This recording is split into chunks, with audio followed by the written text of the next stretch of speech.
That's the best I can do, guys. Sorry. You can see here that one of the messages in the inbox contains the subject line of confidential and a message body containing here are the So secrets. you missed it, but he did a TXS dump email, which dumps the inbox from the device, and you saw the individual email listen in come on through. the room using the command txs dump mic. So this is where he's going to dump the microphone, and I was actually sitting. So this is will actually hitting the activate real the phone, and I was BlackBerry's sitting out in my built-in car, not at my for house. approximately 5 seconds. So you'll see later why I say then that. send us the Sitting at a recording location, in AMR listening to some format. music. So you're going to see We what he could have does. He made the dumps the recording microphone. time configurable, but this is good enough for a proof. Shut up.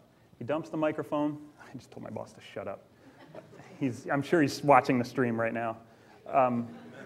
So he dumps the microphone out. It comes out in the base64 encoded blob, and then he runs it through a player, and you can actually hear the audio come back.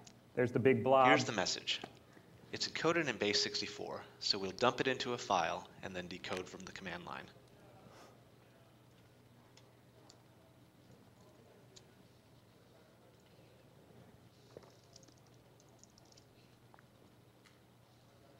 And this video is going to be available on our website, I think this afternoon, if you guys want to watch it in, zoomed in without hitting Control F or whatever I just hit.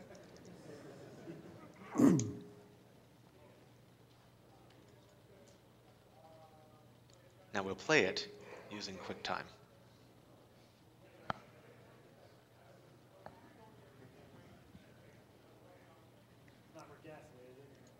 That would have been awesome. That would have been very funny. I didn't even think of that. You can't really hear it. He didn't have his volume up loud enough, but Hopefully I promise you it was really playing. Okay, now let's try a listener. All right, so I'm actually going to jump ahead a little bit here. S- You see he said SL in this on. says right here, SL out on. He turned on the outbound listener. Which will do the And he same turned on for the text inbound messages SMS that the listener. victim receives. So he's got bidirectional SMS listening enabled on the Now device that we've as done well. that, I'm going to use a different phone to send a text message to Tyler's phone and verify that we receive a copy of it in our email. So he picked up his handheld, I think it was his, or I think he used a different Google Voice account or something, but he sent me an SMS message that I received on my phone while I was sitting in my car, and I sent a message back. So what you'll see is the real-time capture Okay, of I've the done that. outbound and the Let's inbound watch our message Gmail to my phone. inbox again.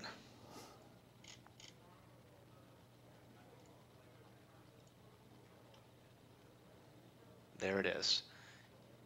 So you see the phone number. We can It was, see the origin of the text message as well as the contents. I'll tell you. Tyler's going to reply to that message and we'll get a copy of that too.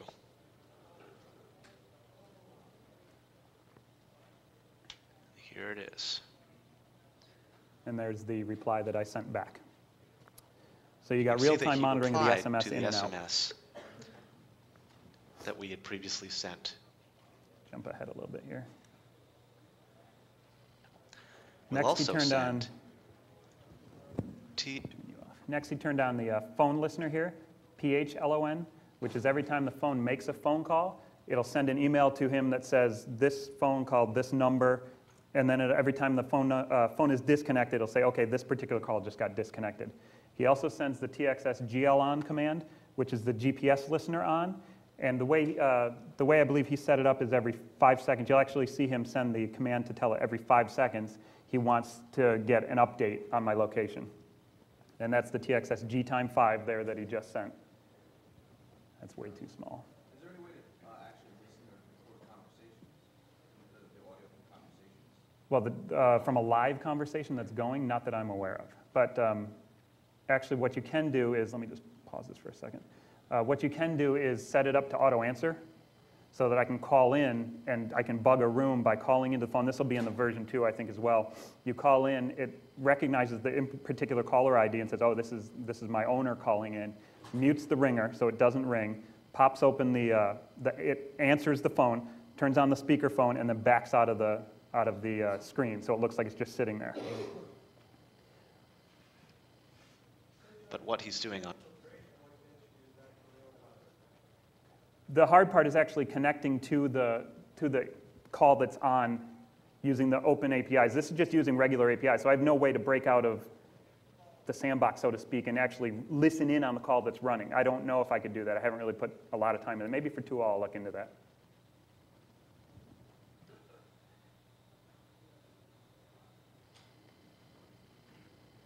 Yes. You had a problem with it prompting to listen to the microphone. Yeah. Why wouldn't you just use the auto answer? In 2.0, you will. Sorry, yes, absolutely. So he wanted to know if we have the problem because when we dump the mic, it prompts and says, do you want to dump the mic? So the user is going to be notified. That was exactly the reason why I went ahead and started to implement the auto answer feature to kind of get around that.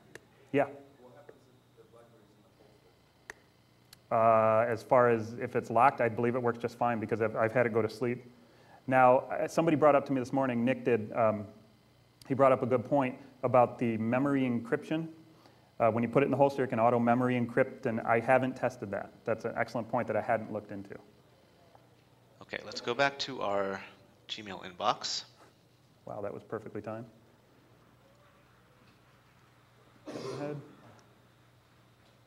File back. So you'll see here, Here's the phone. mute him a little bit. You'll see here, you'll see the phone. I made a phone call. That's what's highlighted is the actual call start line. The next line down right here that he's highlighting is the call ended. So you can see that it's tracking my phone calls I'm making. If you look at the two underneath there, you'll see GPS data, that it's exfiltrating every 5 seconds.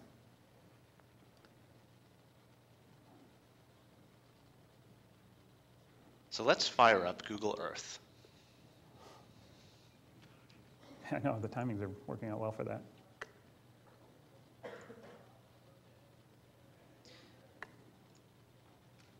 And actually, I'm going to go ahead and stop this and show you this on a different screen.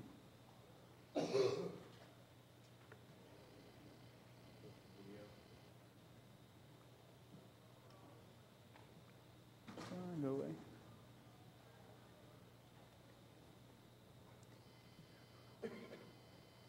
Go away in speaker notes. There we go. There we go. So actually, I was gonna, he tracked me around my hometown, which is cool in and of itself, but I thought this was actually a cooler video. Yeah, okay. No, okay. So I thought this was a cooler video. I actually tracked myself on the way from a gas station near my house to Shmoocon. So we'll just watch this video real quick, and this will finish the demonstration.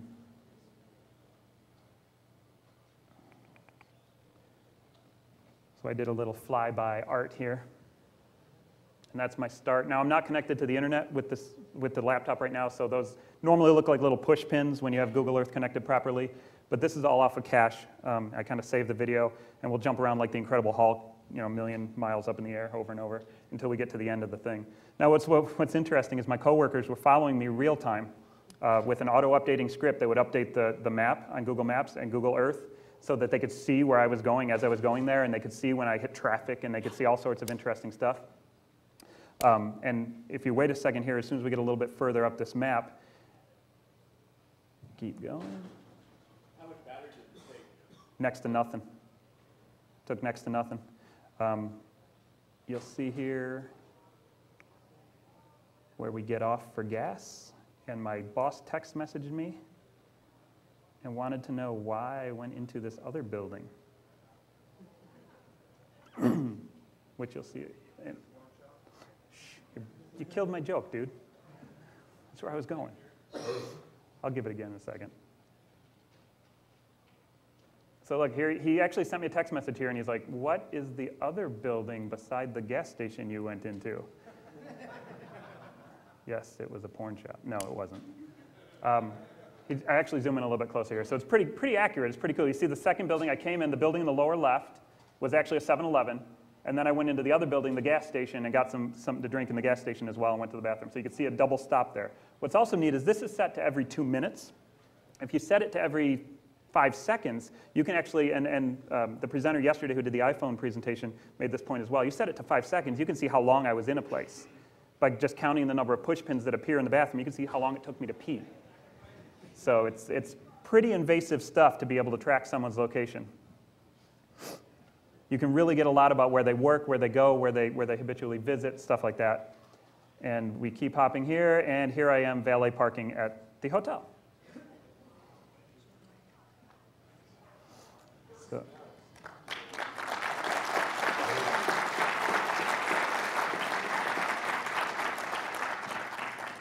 So in conclusion, mobile spyware is trivial to write, okay? That's one of the primary points I want to put out there. It's not BlackBerry specific, it's mobile spyware in general. There's minimal methods of real-time eradication currently available for this type of stuff or detection. The security model of the mobile platforms is still too loose. BlackBerry is by far the best one that I've messed with, but that one's still too loose. It needs to be improved.